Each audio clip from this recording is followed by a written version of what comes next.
कहानी शुरू होती है बिहार के एक छोटे से गांव खैरपुर से। यह गांव घने जंगलों और सुनसान खेतों के बीच बसा था। गांव के बाहर एक पुराने पीपल के पेड़ के पास एक सूखा कुआं था, जिसे गांव वाले काला कुआं कहते थे।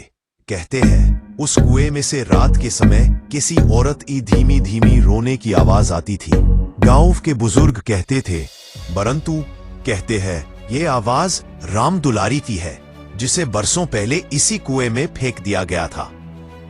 आज की हल्की घंटियों और डरावनी हवा की आवाज। राम दुलारी एक नवविवाहिता थी, बेहद खूबसूरत और खुशमिजाज, लेकिन उसका पति लालची और निर्दयी था।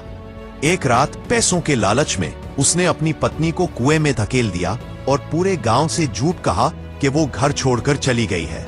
लोगों ने तलाश की, लेकिन राम दुलारी कभी नहीं मिली।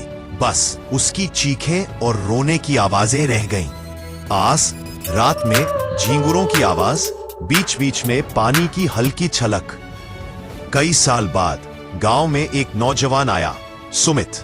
वो शहर से था और गांव में जमीन खरीदने आया था। सुमित को भूत प्रेत में बिल्कुल भरोसा नहीं था। गांव के लोग उसे बार बार चेतावनी देते रहे, रात में काले कुएं के पास मत जाना, नहीं तो वापस नहीं लौट पाओगे। लेकिन सुमित हंस देता, ये सब अंधविश्वास है, मैं तो कल ही देखाऊंगा। कदमों की आवाज, सूखी पत्तियों पर चलने की ससराहट। अगली रात आधी रात के करीब हाथ में टॉर्च लिए सुमित कुएं की तरफ बढ़ा। हवा ठंडी थी, लेकिन उसके माथे पर पसीना था। जैसे ही वो कुएं के पास पहुंचा, टॉर्च की रोशनी पानी के तल तक नहीं जा रही थी। अंधेरा बिल्कुल गहरा था। अचानक बुलबुले उठने लगे और कुएं के भीतर से एक धीमी आवाज आई, मुझे बचा लो।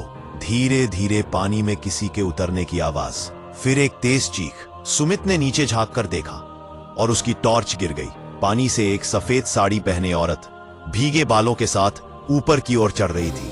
उसका चेहरा इंसानी था, लेकिन आंखें बिल्कुल काली, बिना पुतलियों के। सुमित पीछे हटना चाहता था, लेकिन उसके पैर जैसे जमीन से चिपक गए थे। वो औरत कुएं से बाहर आई, उसके होठ हिल रहे थे। तू भी मेरे साथ चल। अफाने के पास तूफान की आवाज, बिजली की गड़गड़ाहट। अगली सुबह गांव वालों को कुएं के पास सिर्फ सुमित का जूता मिला। दोस्तों, आगे की कहानी सुनने के लिए वीडियो को लाइक तथा हमारे चैनल को सब्सक्राइब करें। और हाँ, इस कहानी का पार्ट 2 सुनने के लिए यस लिखकर जरूर कमेंट करें।